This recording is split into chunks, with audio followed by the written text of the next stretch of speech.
네, 안녕하세요. 같이 일하고 있는 장하나입니다. 둘이 엄마입니다. 바보야 문제는 칼퇴야. 그리고 다들 애 키우면 대체 누가 일하나? 그거 설명을 드리러 나왔습니다. 네, 뭐 여성 정책, 노동 정책, 보육 정책 그리고 많은 부처들이 다 제각각이에요. 근데 가족 정책이라는 새로운 시각으로 같은 문제를 바라보면 나을 거다 이렇게 한번 제안을 드려봅니다. 그리고 같이 일하셨으면 좋겠습니다. 시간 관계상 좀 넘어가고요. 이 수치는 여기 계신 분들이 다들 한번 뭐 오늘 제가 말씀드리는 것 중에서 가장 눈여겨 보셨으면 하는데, 대한민국 여성 노동자들이 육아휴직 사용률입니다. 그러니까 아기를 낳은 분들 중에 몇 명이 육아휴직 가느냐인데요. 노란색 75% 공무원이고요. 34.5% 그냥 일반 기업에 다니는 여성 노동자들이고요. 1.9%는 비정규직 노동자들이 육아휴직 가는 비율입니다. 또 아래 두 번째 넘어가서 세 번째, 그 첫째 아이를 출산했을 때 경력 단절이 되는 비율 수치도 좀 눈여겨 봐주세요. 공무원의 경우는 11.1%가 경력 단절을 경험한 데 반해서 민간 기업에 다니면 49.8%. 그러니까 대한민국 여성 노동자들은 직장 다니다가 애 낳으면 절반은 관둡니다. 이게 대한민국 현실이고 실제 한국보건사회연구원이 조사를 한 겁니다. 작년 자료고요. 비정규직은 경력 단절 비율이 71.1%. 그러니까 정부가 국가가 일을 안 한 건지 못한 건지 모르겠지만 하여튼 문제가 심각합니다. 그러니까 육아휴직을 왜 못 쓰냐 여기에 대해서도 이번 대선 기간에 그 대선 주자들이 육아휴직 급여를 대폭 인상하겠다. 2배 이상 주겠다. 그리고 육아휴직 기간도 공무원들처럼 3년까지 보내주겠다 했는데 엄마들이 기뻐하지 않았거든요. 왜냐하면 지금 육아휴직 급여 쥐꼬리만큼 나오고 1년 갔다 오는 것도 아까 보셨다시피 못 써요. 35% 외에는 못 쓰고 있는 상황에서 뭐 이렇게 늘려준다는데 기쁠 리가 없지 않습니까?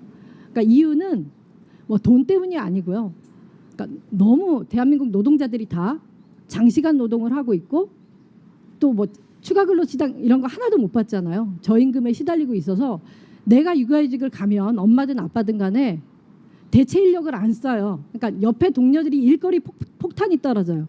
그러니까 조사를 해봤더니 노동자들은 그 동료들이 업무 부담이 클까봐 미안해서, 그러니까 사장님 눈치도 아니고 직장 동료들한테 미안해서 못 간다 이렇게 해놨습니다. 그래서 정치하는 엄마들은 노동 정책 중에 딴 거 아니고 근로시간 단축 좀 먼저 해라 이렇게 말씀드립니다.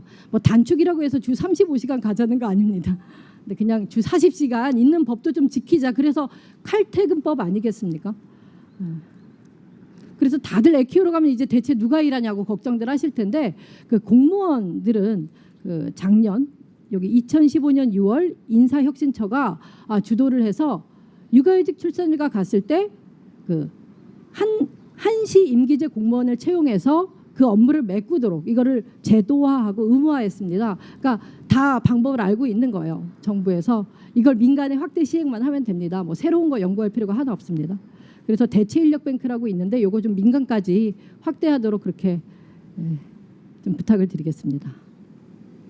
그러니까 이거는 그 공무원들은 공무원 복무 규정에 따라서 3년까지 육아휴직 가고, 또 올해 3월입니다. 그 공무원 복무 규정이 개정돼서 그 아빠 공무원들은 배우자가 출산했을 때 1년 동안 하루에 1시간씩은 단축 근무할 수 있도록 이렇게 바뀌었어요. 얼마나 듣기만 해도 흐뭇합니까? 그리고 이번 달 25일 엊그제네요. 일요일 날 인사혁신처 보도자료에서 43개 중앙부처 육아휴직자 중에 아빠 공무원 20% 처음 넘었다고 아주 좋은 보도를 또 냈는데, 그러니까 그 중앙부처 공무원들 삶하고 그냥 제 삶이 너무 격차가 많아서 그 울기도 그렇고 웃기도 그렇고 그렇습니다. 그래서 우리 정치하는 엄마들 요구는 단순한데요. 모두 공무원처럼 저렇게 좋은 제도를 누렸으면 하는 게 저희 요구입니다. 그 5대 요구안 간단히 말씀드리겠습니다. 일단은 그 출산휴가, 육아휴직 같이 일가정 양립 지원제도 있지 않습니까? 이런 것들 사용률을, 그러니까 문재인 정부 내에 5년 동안 몇 % 달성하겠다고 목표를 세우신 다음에 수단 방법을 다 동원해서 달성하시기를 바랍니다. 그렇게 관리를 좀 하셔야 됩니다. 안 그러면 계속 격차만 벌어질 것 같습니다. 두 번째는 국회가 이제 칼퇴근법을 꼭 품고 있어요. 심의 한 번도 안 했는데요. 신임 노동부 장관께서 국회에 가셔서 국회의원들 많이 설득하셔가지고 빨리 칼퇴근법부터 처리하도록 그렇게 정부가 적극적으로 나섰으면 좋겠고요. 그 다음에 아까 말씀드린 그 대체인력제도는 민간에 확대 시행하라는 거. 네 번째는 갑자기 생소한 단어가 나왔습니다. 스마트 근로감독. 간단히 말씀드리면 건강보험공단에 있는 여성들의 임신 출산 정보를 노동부가 다 가져왔어요. 빅데이터를. 그래서 뭐 고운맘 카드라고 하시면 아실까요? 그 국민행복카드 있습니다. 아기 임신하면 50만 원씩 줍니다.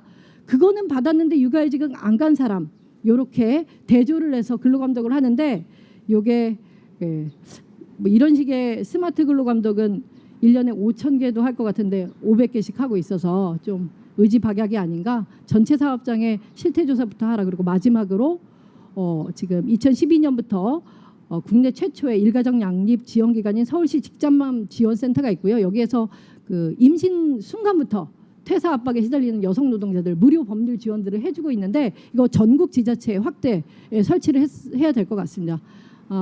하여튼 이 평등 육아가 이 대통령이 약속한 적폐청산, 국민통합, 공정사회 그리고 평등사회라고 말씀드리고 싶습니다.